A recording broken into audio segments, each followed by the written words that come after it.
Estamos a días de otro Día de la Mujer, un día que yo, hombre heterosexual cis, no solo lo uso para reflexionar sino que también para hacerme cargo. Reconocer mis errores, y hacer que se me caigan esas cáscaras machistas con las cuales nací y crecí. Porque aunque sea centennials y me disfrace de progre sigo siendo machista. ¿Dónde? Por ejemplo, cuando me quedo sentado mientras mi abuela levanta y lava los platos. Cuando digo yo ayudo a mi novia en la casa, o cuando opino sobre temas de los cuales no sé un carajo porque nunca menstrué. Todavía me cuesta darme cuenta en el momento de mis acciones y después digo, uy, qué boludo. Voy mejorando con el tiempo, ya me doy cuenta de la violencia simbólica en los diarios o en la tele. Me callo cuando sé que el tema no me pertenece. Pregunto si necesitan mi intervención, pero no me meto.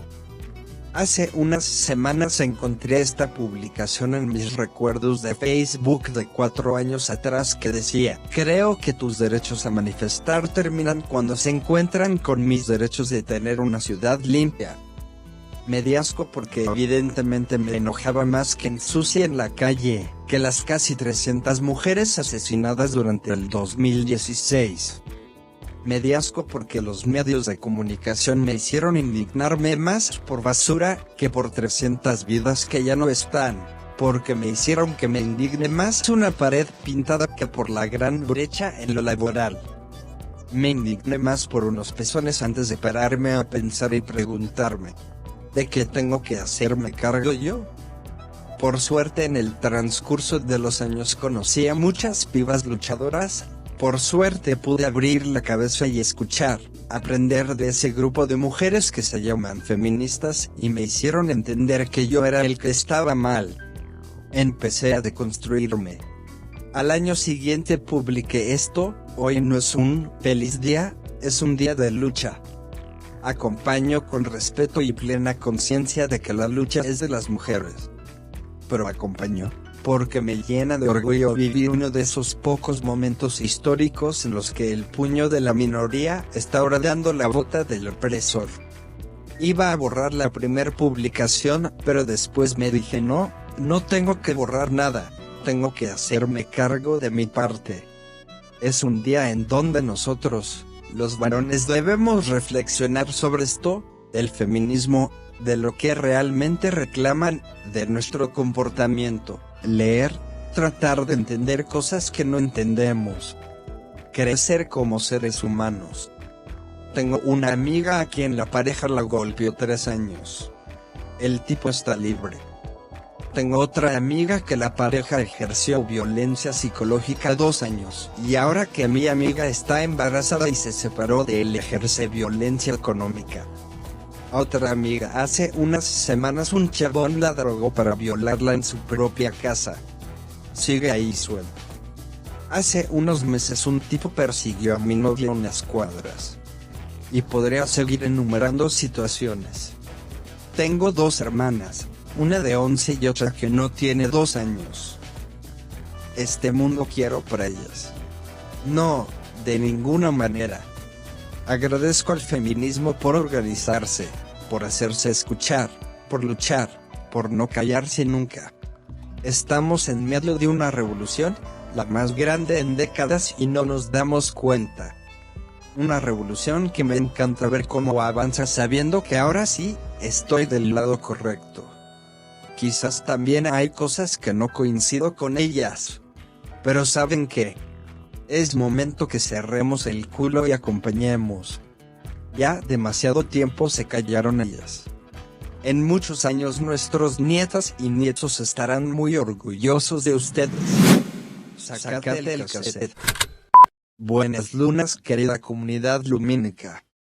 Sean muy bienvenidos a esto que se llama Sácate el cassette. El programa donde además de hablar de política con los actuales referentes de nuestro país tratamos de conocer también el lado personal de estos. Conocer eso que no solemos conocer de nuestros funcionarios. Hoy contamos con la visita de alguien que ocupa un cargo en la gestión del gobierno nacional sin tener una historia de militancia como tal vez si la tuvieron invitados anteriores. En este caso, ella llegó desde el lado académico, es socióloga y doctora en antropología social. Fue docente de la maestría en Humanidades y Ciencias Sociales de la Universidad de Quilmes, investigadora del CONICET y docente del Departamento de Sociología en la Cátedra Teoría Política de la Universidad de La Plata. Además ha publicado libros, tesis, reseñas y otros trabajos, además de la realización de diferentes proyectos de investigación. Volcó sus investigaciones por el lado del género y sexualidad en las fuerzas policiales, de seguridad y armadas abordándolas desde una perspectiva etnográfica. Y si sigo con el currículum de esta mujer terminó pasado mañana, actualmente es subsecretaria de Bienestar, Derechos y Políticas de Género del Ministerio de Seguridad de la Nación. Que seas muy bienvenida a Sacate el Cassette. Sabrina Calandrón. Hola Gonza, buenas tardes. La verdad es que estoy muy contenta de estar acá. Estoy un poco nerviosa, eh, pero me voy a poner mejor. Bueno, Sabrina, antes de arrancar la entrevista tenemos que ponernos serios. El fin de este programa es que hablen sin el cassette que suelen tener los funcionarios. Para eso le pedimos a cada invitado que firme un cassette. A vos te lo di antes de entrar al estudio. Te voy a pedir que lo saques y lo firmes como si estarías firmando un contrato de honestidad. Es algo simbólico. Mientras Sabrina firma el cassette les cuento que pueden colaborar con el programa para poder seguir creciendo a través de Mercado Pago enviándonos algo de dinero, cualquier monto nos servirá enormemente. Y recuerden que este proyecto lo hacemos entre todos. Ahora sí, arranquemos con lo divertido. Sabrina, yo recién al presente conté un poco de tu currículum, porque en internet suele decir que hace una persona, pero no dice quién más. Y en Sácate el Cassette creemos que una persona es mucho más que sus currículum, por eso te pregunto. Para Sabrina Calandrón. ¿Quién es Sabrina Calandrón? Qué difícil. Creo que lo más importante es que soy una persona, todavía me digo chica, pero yo soy una señora de, de Dolores, que es una ciudad pequeña. Me fui a estudiar a La Plata y tengo muchas amigas, muchos amigos. Tengo muy buen sentido del humor y soy muy apasionada por los trabajos que hago, que son muy diferentes entre sí, porque la sociología un poco nos habilita a hacer eso, a hacer cosas muy variadas. Y la mayoría de esas veces la paso muy bien, me entretengo mucho, que es como lo más importante para mí, y me apasiona bastante también por esas cosas que elijo hacer. ¿No sos alguien que viene de la política? ¿Alguna vez te imaginaste con llegar a ocupar este cargo? En absoluto. Tal como lo decís, vengo de la academia, me manejo muy bien en el mundo de la academia, en el mundo de la facultad, doy clases, investigo, publico cosas en diferentes formatos, pero no vengo de de la militancia tradicional. Sí, milité en la facultad, en diferentes espacios que no eran partidos políticos, eran organizaciones más diversas, propias del mundo universitario. Sí, milité ahí bastante y ahí me fortalecí también en mis ideas, mis proyectos y mis aprendizajes con grupos de personas y sobre todo de sociólogas con quienes compartí muchas experiencias. Con ellas empecé a militar en el feminismo, entonces es una marca importante para mí, pero claramente no es la militancia tradicional, partidaria, a partir de la cual llegan funcionarios y funcionarias a la gestión. No me lo he imaginado antes, la verdad, y creo que en buena parte la razón por la que acepté el desafío es porque me convocó una persona a quien yo confío mucho y con quien trabajé mucho, que es la ministra de Seguridad, Sabine Frederick. Para que la gente entienda bien, ¿de qué se trata tu cargo? Yo estoy en una subsecretaría que es de Derechos, Bienestar y Género, es una de las subsecretarías del Ministerio de Seguridad de la Nación. Como saben, el Ministerio de Seguridad de la Nación tiene a cargo la conducción de las 4 fuerzas federales, que son la Policía de Seguridad Aeroportuaria, la Policía Federal Argentina, la Prefectura Naval y la Gendarmería Nacional. Con lo cual se encarga el despliegue de esas 4 fuerzas, que tienen tareas bastante específicas vinculadas a la seguridad. Y también se encarga de la articulación con las provincias, pero teniendo en cuenta que cada provincia tiene su propia policía y sus propias competencias jurisdiccionales. Entonces trabajamos con estas 4 fuerzas y también articulamos con el servicio, con bomberos voluntarios. Lo que hacemos en la subsecretaría, primero, se formó esta subsecretaría a partir de la intención de la ministra de jerarquizar 2 áreas que existían de algún modo dentro del ministerio, pero existían de una forma más reducida y con funciones más limitadas, que era una coordinación de género, que se encarga de la recepción de denuncias, creada desde el mismo momento en que se creó el Ministerio de Seguridad, ¿no? Fue creada con Nilda Garré, pero durante todo este tiempo, pasaron varios años, y esa coordinación se mantuvo con esas limitaciones que era la recepción de denuncias y la tramitación de algunas denuncias. Y un área también muy chica de bienestar, que se encargaba también de recepción de demandas, consultas, reclamos por parte del personal de las 4 fuerzas, que tenían que ver con sus condiciones laborales. Lo que hizo fue jerarquizar estas áreas, convertirlas en direcciones nacionales primero, son 2 direcciones nacionales que tengo a mi cargo, y en una subsecretaría, y articularlas entre sí. Eran dos lugares del ministerio que estaban desconectados, 2 lugares. Entonces las conectamos a partir de la creación de la subsecretaría.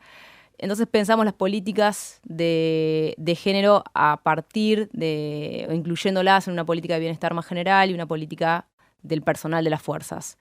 Y el área de género tiene también la particularidad de que no únicamente miran hacia adentro, todo el género como una política para el personal, sino también hacia afuera, que es habilitar, impulsar las capacitaciones con perspectiva de género para que quienes actúan en estas 4 fuerzas federales en tareas operativas tengan también una mirada de género cuando abordan diferentes problemas, conflictos y delitos de diferente estilo.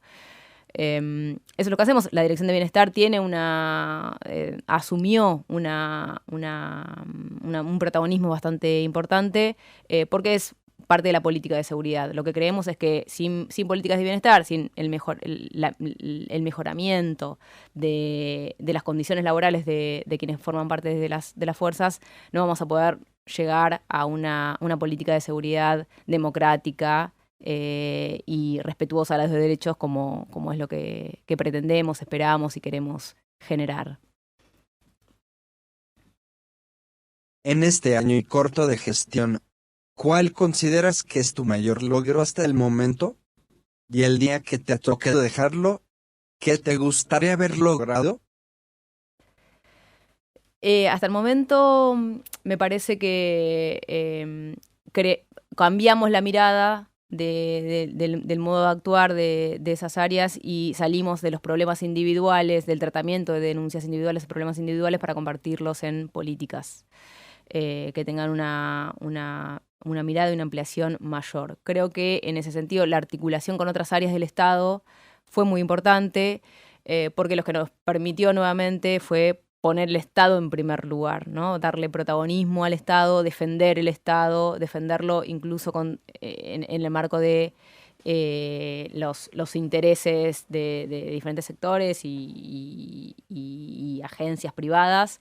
Me parece que eso es muy importante y se logra con la articulación con otros ministerios. Yo trabajo mucho con el Ministerio de las Mujeres, Géneros y Diversidad, por supuesto, con el Ministerio de Justicia.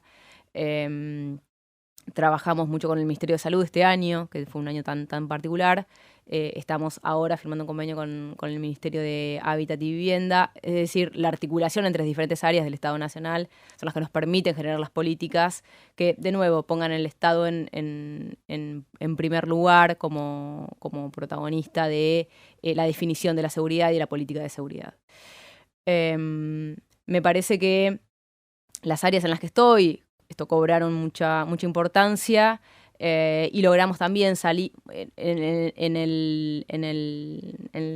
particularmente para las cuestiones de género, logramos salir de una mirada más de la protección, que es necesaria, ¿no? La protección de los derechos, la defensa de las mujeres, de algún modo, para generar políticas de inclusión de las mujeres, que eso implica no únicamente sumar mujeres a las líneas de las policías, sino también generar políticas para que puedan crecer profesionalmente. Con toda una serie de programas de equidad orientados hacia a generar políticas de cuidado. Me parece que eso es un cambio dentro del paradigma de lo que del Ministerio de Seguridad, y creo que es una marca que va a quedar, ¿no? Es un pequeño logro del que es muy difícil ya volver atrás, así como lo fue la primera creación de esa coordinación que recibía las denuncias. Me parece que esto también. Y en ese sentido, también empezamos a mirar, digo, las denuncias, demandas, conflictos que se generan en las fuerzas, en general, en un porcentaje muy alto, son mujeres que denuncian a varones, ¿no? Y a veces son las mujeres las que son parte de las fuerzas, a veces los varones. Y sin embargo, las cuestiones de género estaban pensadas como cuestiones de mujeres, o como programas orientados a mujeres, o que interpelaban a mujeres, que dialogaban con mujeres. Cuando el problema más grande lo tenemos con las prácticas, las costumbres, la cultura, la sociabilización de los varones. Entonces empezamos a pensar también las políticas de género en clave de las masculinidades, en fuerzas donde algo así como un 70% son varones. De nuevo, esto me parece que se modificó en este año tan particular, pero que es una marca que tiene que quedar, ¿no? Ya no podemos retroceder de este avance que dimos. Dirigiste tu carrera hacia temas de género y sexualidad. ¿Por qué elegiste este camino? ¿Y con qué fin? Sí, empecé inicialmente estudiando temas de seguridad. Estudié en la reforma de la policía bonaerense, hice después etnografía en la policía bonaerense. Yo hice mi tesis de doctorado en antropología social. Es una etnografía. La etnografía tiene una particularidad que es que construye los problemas de acuerdo a aquello que es significativo para las personas con quienes estudia o en la comunidad que estudia.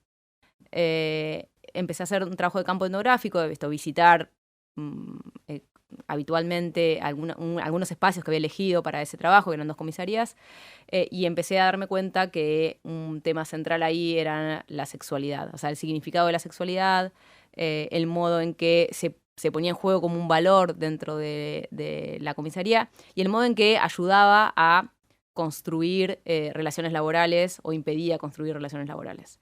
Que eso es algo también común en otras instancias, no sé, en la universidad también a veces pasa un poco, no sé, en otras profesiones ocurre. Yo estaba haciendo el trabajo de campo ahí y encontré que eso era muy importante. De hecho, al principio un poco me resistí a darme cuenta que ese era el problema. Tenemos una práctica en la etnografía que es hacer notas de campo, se llama. En cada visita que una hace, registra todo, ¿no? Porque al ir sumando varias visitas, una se va olvidando. Entonces, en las revisiones que hacía de esas notas, empecé a darme cuenta que la sexualidad estaba todo el tiempo. Yo estaba incluso un poco cansada de que ese fuera el tema. Los chistes eran de eso, los chismes eran de eso. Bueno, había mucha información vinculada con eso, cómo se vivía la sexualidad y cómo los demás vivían su sexualidad y cómo eso impactaba en el trabajo. Entonces, bueno, después de huir un poco me di cuenta que ese era el tema que ordenaba de algún modo las relaciones laborales. Por eso se convertía en un tema importante para el desarrollo de las prácticas más profesionales de la policía. Me pareció también interesante que era un tema en ese momento que no era el obvio, ¿no? Si íbamos a estudiar a la policía, el tema obvio era la violencia o era, no sé, los derechos humanos. Me parece que había otros temas obvios o incluso la recaudación ilegal o los delitos o esos eran los temas obvios y me pareció que era importante empezar a cruzar otros temas que no fueran tan evidentes, pero que al mismo tiempo sí tuvieran importancia en el modo en que actúa y regula su vida cotidiana la policía. Entonces, de ese modo llegué Y finalmente me pareció que así estaba mostrando algo nuevo y algo que es importante, muy importante para las mujeres policías, pero también para los varones. Entonces, bueno, empezaba a darme cuenta de algunos sistemas, mecanismos que hacen a la vida de las personas. Nómbrame un par de las falencias más grandes que ves en la actualidad en las distintas fuerzas en temas de género y creas que son de suma urgencia cambiar. Mira, la más importante, hay una que es la más importante, que es la historia de las fuerzas policiales y de seguridad, que son todas fuerzas que fueron creadas por varones, conducidas por varones, pensadas por varones, ¿no? Originalmente eran instituciones masculinas y el ingreso de las mujeres se dio también en todos los casos de forma segmentaria, es decir, incorporaron mujeres, incluyeron mujeres, pero únicamente para algunas tareas específicas que en general eran consideradas de segunda, ¿no? De apoyo a los varones. Entonces, son instituciones que tienen 200 años, 150 años de historia, y gran parte de esa historia es una historia de varones, ¿no? Una historia masculina. Entonces, hay un trabajo muy grande que hacer, que esperemos que no nos lleve 150 años o 200 años, pero que es fuerte porque tiene que ver con el origen y con las prácticas culturales muy arraigadas y a la que le dan mucho valor quienes son partes de la fuerza. Entonces, ese es un gran desafío inicial con el que vamos trabajando todo el tiempo. Digo, eso está asociado a todo lo demás.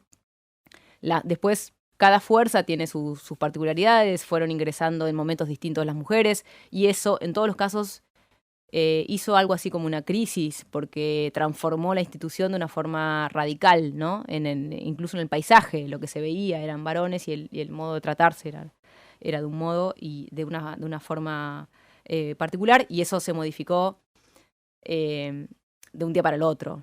¿No? Más allá de que políticamente fueron cambios o institucionalmente que se fueron masticando durante varios años, bueno, de repente no había mujeres y un día aparecieron varias. Sin embargo, te decía recién, el 70% son varones todavía, ¿no? De las fuerzas. De nuevo, hay algunas distinciones de una fuerza a otra, pero ese es el punto central. Me parece que eso anuda todo. Ahora, las transformaciones que son necesarias, urgentes, sí, bueno, están vinculadas también con la posibilidad de desarrollarse profesionalmente en condiciones de equidad para todas las personas, más allá de sus identidades de género. Y eso es una tarea muy importante, digo, porque estamos haciendo o dejando que muchas mujeres mujeres y personas trans con muchísima capacidad de trabajo, muchísimas habilidades, mucho compromiso profesional, bueno, tengan que relegar su carrera profesional por diferentes razones, muchas de ellas estructurales. Entonces ahí hay un tema. ¿Conoces mucho a Sabina Frederick? ¿Cómo es tu vínculo con ella? Sí, a Sabina la conozco desde hace muchos años, con ella empecé a hacer mi doctorado.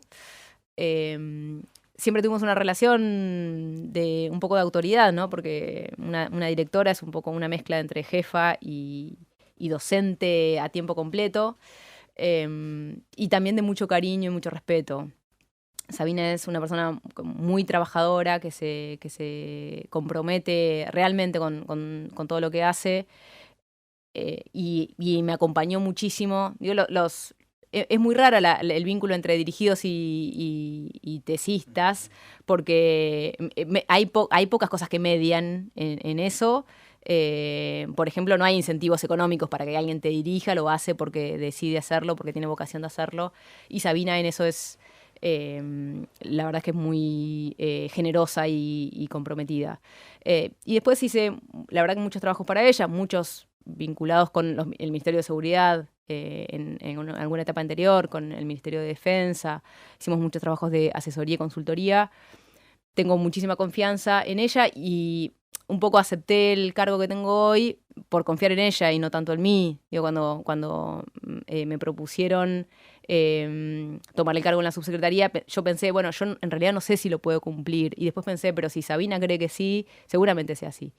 Eso, tengo mucha confianza, y ella es una persona que se dedica, la verdad, con mucho profesionalismo y mucha es muy meticulosa para cada una de las cosas que hace. Es una persona que lee todo lo que le mandamos, que se involucra en todo lo que le consultamos, que pregunta todo, incluso cosas que para las que no tenemos respuesta y tenemos que salir a buscarlas, pero está ahí constantemente. Y además es una persona que nunca nos resta tiempo, ni para las cuestiones de la gestión, ni cuando ocurría en ese momento para la academia. ¿Sabes lo que leer una tesis de 400 páginas 7 veces?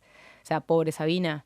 Y digo, con esa dedicación, ese entusiasmo, hace todo lo que toma como un trabajo propio y un compromiso propio. ¿Por qué crees que el presidente la eligió como ministra de Seguridad? No tengo idea. Habría que preguntarle al presidente, puede llegar a ser tu próxima entrevista. No, la verdad no tengo mucha idea. Ella es una persona que conoce mucho las fuerzas, las conoce desde adentro, eso es una característica que no todos tienen. Me parece que sí articula perfectamente con el proyecto que él tiene, el proyecto que tiene el presidente, que es asumir la conducción de un espacio que sea lo suficientemente amplio y diverso como para aunar a todo el frente. Entonces, me parece que un poco tiene que ver con eso, con que es una persona abierta al diálogo y capaz de articular diferentes vertientes que están políticas asociadas con la seguridad. Y es todo lo que tengo para decir sobre esa decisión. Vayamos un poquito al terreno personal. Si tendrías que decir hasta 3 nombres de personas que te hayan impulsado, ayudado, inspirado en este camino que llamamos vida, ¿a quién deberías nombrar?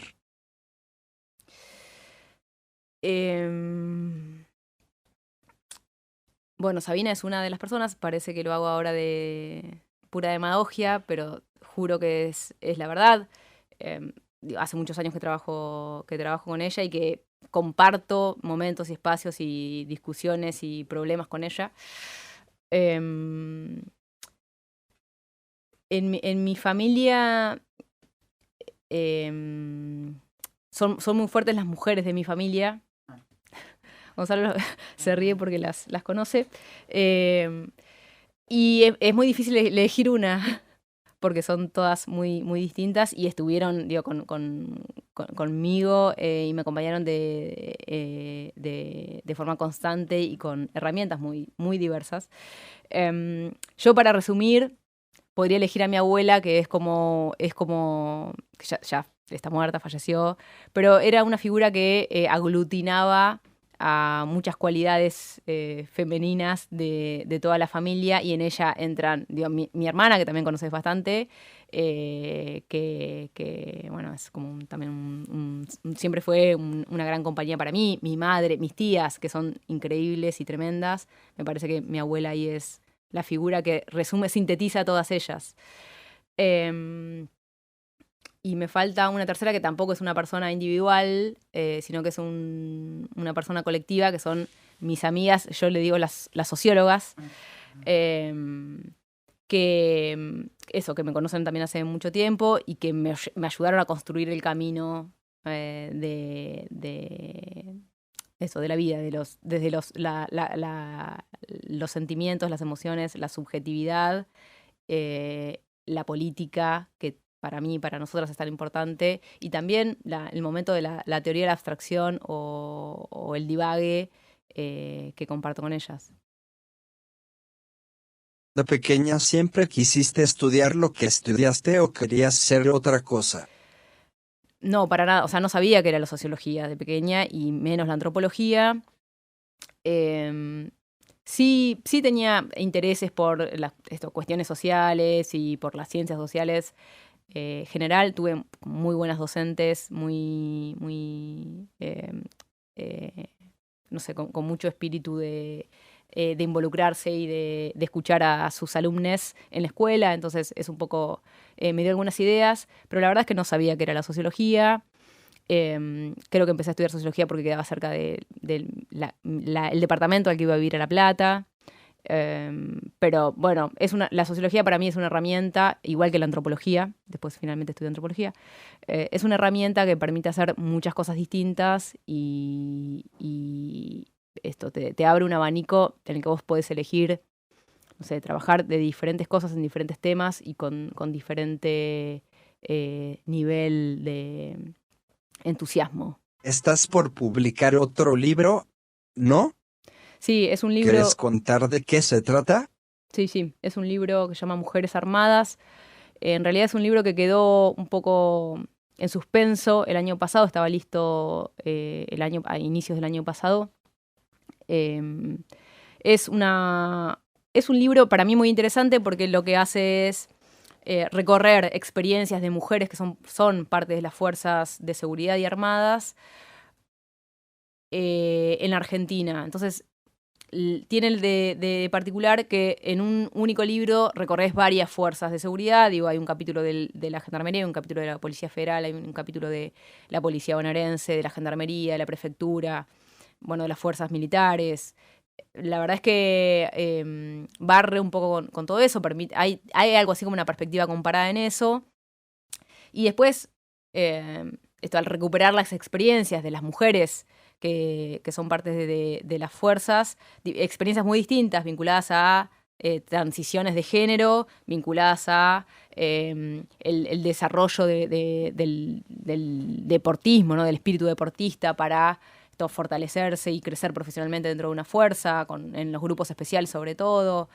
Bueno, está también hay algunas experiencias del despliegue en una misión de paz, la de Haití, que hicieron los y las militares.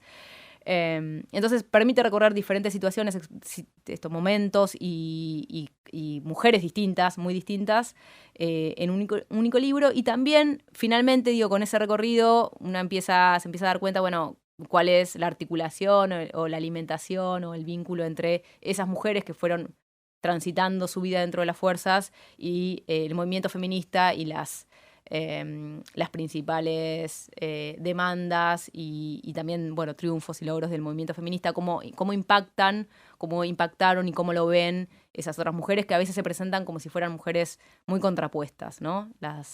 De las que vos hablabas al principio, las que salen y manifiestan y pintamos las paredes y qué sé yo, y las de la fuerza. Entonces, un poco rompe esa dicotomía que parece enfrentarlas y no sé si las acerca, pero nos muestra que tiene muchos puentes de contacto. El libro sale en este mes por Paidós y es producto también de un concurso que hizo Paidós con el IDAES, que es la institución donde estudié, que tiene el espíritu de ese concurso se llamaba Contar la Argentina, que es contar algo de la Argentina democrática.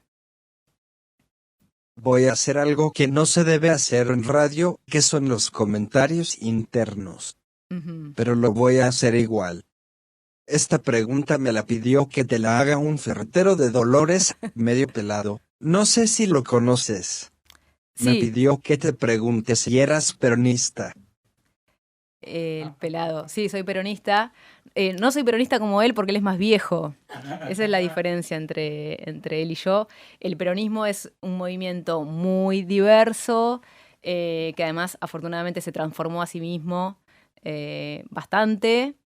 Y me identifico como peronista, pero joven peronista. Bueno, Sabrina, ahora vamos a mi sesión favorita del programa, que esta vez va a ser un poco diferente. Te cuento. Normalmente hay 50 cartas sobre la mesa, cada carta tiene una palabra, el invitado elige 10 cartas sin verlas y tiene que dar una reflexión de cada palabra. Pero en esta ocasión quiero hacerlo diferente. Hoy no hay 50 cartas, hay menos. Así que te voy a pedir que elijas 5 y yo luego voy a decirte otras 5 palabras que se me ocurran que van a estar vinculadas al género y sexualidad. Bien. ¿Se entendió? Perfecto. Empecé a elegir. Mientras les cuento que a mí me pueden encontrar en Instagram como Gonzagiles OK y también en YouTube como Totalmente Gonzalo. donde subo estos programas, cuentos, videos de discapacidad, etc. Ahora sí, ¿listo? Estamos con los 5. Tu primer palabra es origen.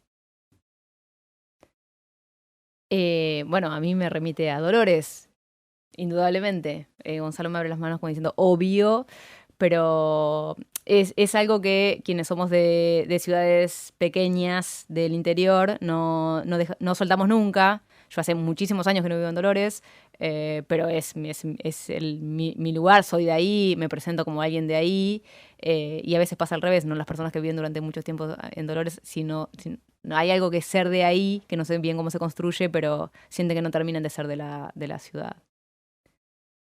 La segunda palabra es amor. Ay, qué romántico. Yo, no sé, bueno, el amor para mí es la fe, ¿no? Es creer en algo, en alguien, en alguienes. Y además bueno, deberíamos derramarlo, lo derramamos en muy diferentes tipos de vínculos, ¿no? No únicamente el vínculo de pareja, sino para mí mis amigas, mis amigos son centrales, mi familia también, y el modo en que los amo es muy particular. La tercera es pasión. Yo no puedo ver esa palabra y no pensar en fútbol, así que lo siento por este desliz. Cuarta, juventud. Em, Me parece un momento muy especial, mágico de la vida, del ciclo de vida, que no debemos ni romantizar ni demonizar, que es algo que se hace muy habitualmente. Me parece que los pibes y las pibas, la verdad que sí mueven el mundo y nos enseñan un montón de cosas y también a veces se mandan algunas cagadas. Y la quinta es Maradona. Muy bien, muy bien. A mí me emociona mucho Maradona, me emociona su vida, cada tanto miro algunos partidos, algunos momentos, me emociona mucho lo que él hizo con la gente, y si hablo un rato más, tal vez hasta lloro y todo. Me parece es alguien que realmente se brindó y generó muchísima felicidad y por eso tiene como mucho respeto de mi parte y bueno, y fue toda una pena también su partida. Ahora voy yo. La primera va a ser feminismo. El feminismo es una forma de identificarme, de entenderme, de comprenderme, de encontrarme con otras personas. Creo que es el gran movimiento del siglo también, es como el movimiento innovador, el movimiento político innovador, y todavía tiene muchísimo para darnos, mostrarnos y también desafiarse a sí mismo, ¿no? La segunda es aborto.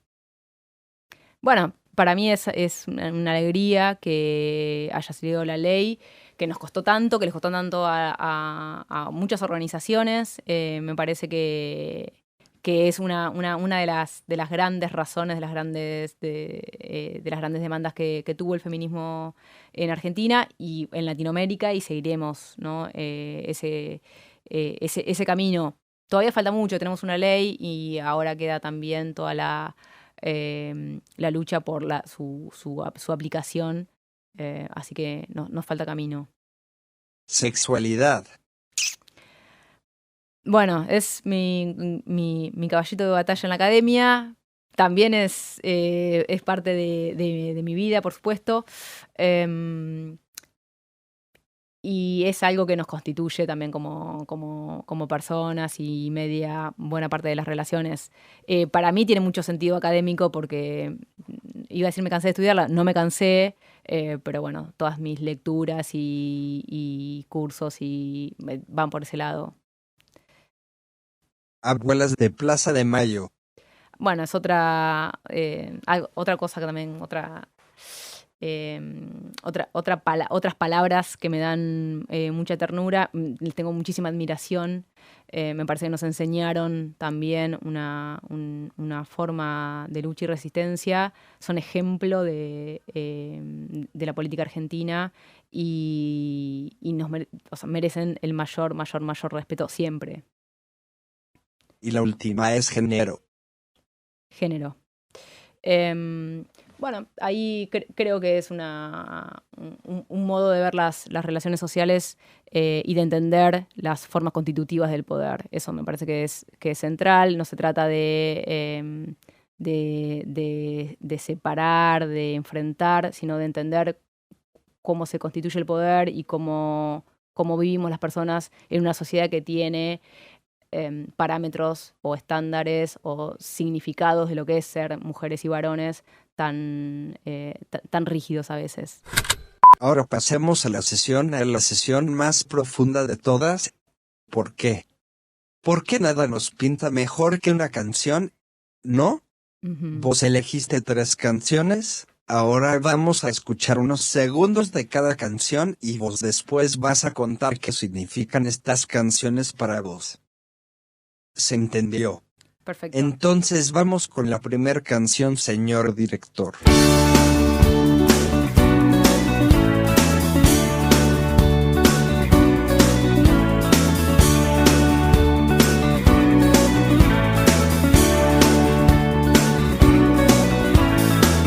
Comodoro, rágase mi piel, un largo viaje al desierto cruel. Tus ojos verdes, oasis para mi ser. Ruleta, Los Piojos, vos dirás. Los Piojos era la banda que escuchábamos cuando yo era chica. Los primeros recitales a los que fui, y fueron un montón, fueron de Los Piojos. Esa fue parte de como mi vida adolescente, con mis amigas de Dolores, y bueno, me hace acordar mucho a ellas. Y además, esta canción en particular tiene otro condimento, que es la persona del video, ¿no? Del videoclip de la canción. Una de las protagonistas es una amiga mía, socióloga, y con ese estrellato de ella, la verdad es que nos acercamos a muchas personas.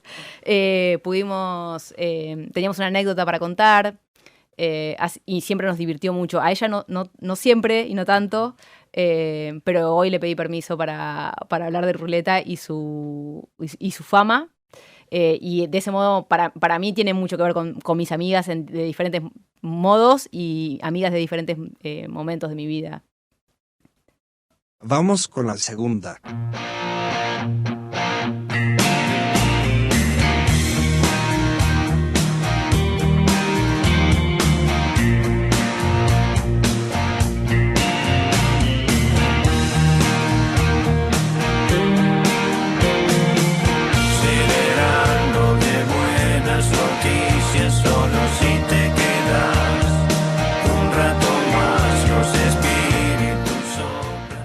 ¿Qué significado tiene este tema para vos? El placer. Me parece una canción hermosa. Igual si escucho ahora otra del Indio también me va a parecer hermosa. Me gusta mucho lo que hace, lo que hizo el Indio, y también lo que significa dentro del rock nacional. Me parece eso. Divina. La tercera, por favor. Las histéricas somos lo máximo. Las histéricas somos lo máximo. Extraviadas, boyeristas, seductoras, compulsivas, finas divas arrojadas al diván de Freud y de Lacan. ¡Ay, Segismundo, cuánta vanidad! Infantiloide y malsano, el orgasmo clitoriano. ¡Ay, Segismundo, cuánta vaginalidad! El orgasmo... ¿Y esta canción? Liliana Felipe también aglutina toda una... Pensé bastante cuál era esa tercera canción. Tenía que ser una canción más feminista y rebelde. Me parece que Liliana Felipe es una estrella en ese rubro. Entonces me gusta mucho lo que hace ella, lo que hizo con su vida y con la música. Y además me parece también muy graciosa y parte como un grito de lucha que ella tiene en sus años y que sigue completamente actualizado. Llegamos a la recta final del programa. Espero que la estés pasando bien. En esta parte le realizo un cuestionario fijo a cada invitado. ¿Te animas? Si te digo que no, tenemos un problema, así que me voy a animar. Primera pregunta, si podrías tener una charla con un personaje histórico que ya no esté entre nosotros, ¿con quién sería? ¿De qué hablarías? Con Mariquita Sánchez de Thompson. Yo creo que ella tenía mucha información acerca del mundo de la política y desde una mirada un poco más entretenida de la que conocemos la historia política hoy, así que podría ser un personaje con el que tendría una buena charla. ¿Cuál es tu lugar en el mundo? El mundo. No tengo un lugar y mira, antes yo vivo en Buenos Aires hace un año y un mes. 3 meses antes de venir a vivir a Buenos Aires, caminé por estas calles y dije, ni en pedo me vengo a vivir a Buenos Aires, mirá lo que es esta ciudad, es una locura.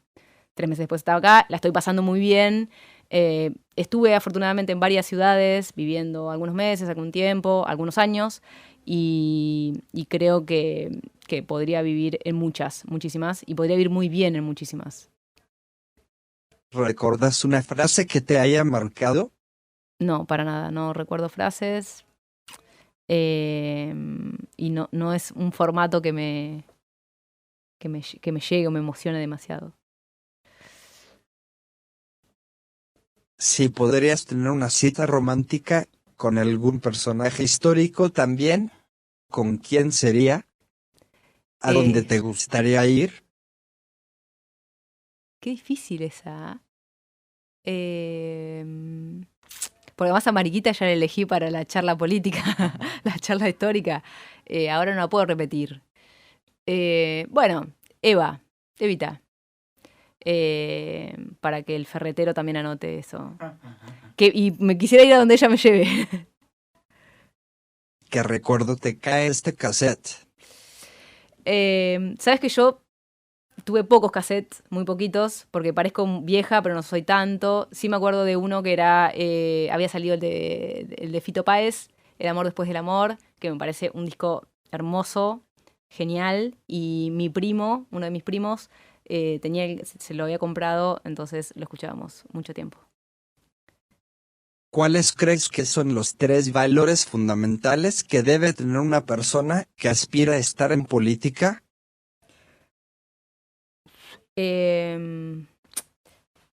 Mira, hay un valor que es muy difícil, pero me parece que la sensibilidad o la empatía es central, porque vos no estás decidiendo por vos, sino que estás decidiendo por muchas otras personas, y no estás utilizando tus recursos, sino los del mismísimo Estado.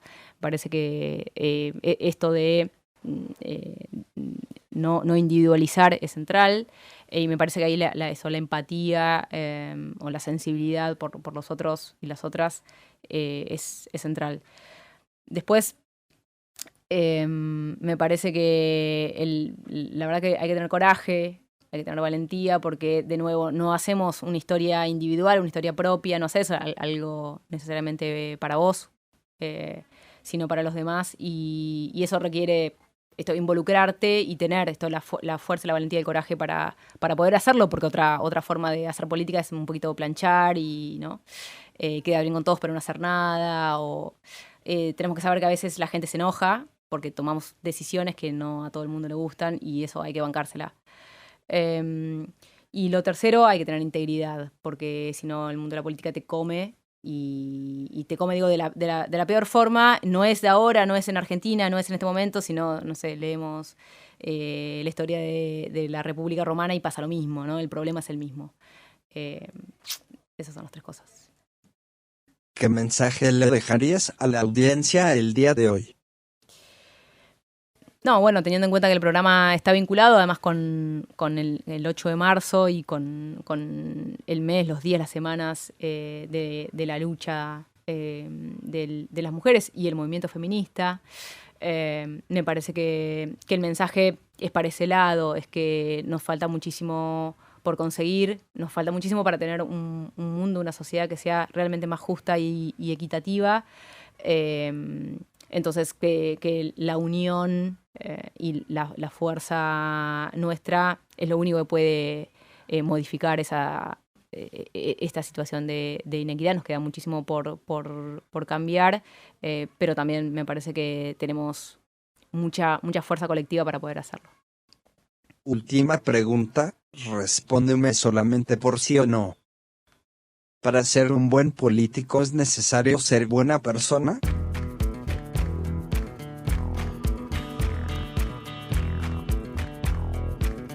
Sí. Muchas gracias. No, gracias a vos, Gonzalo.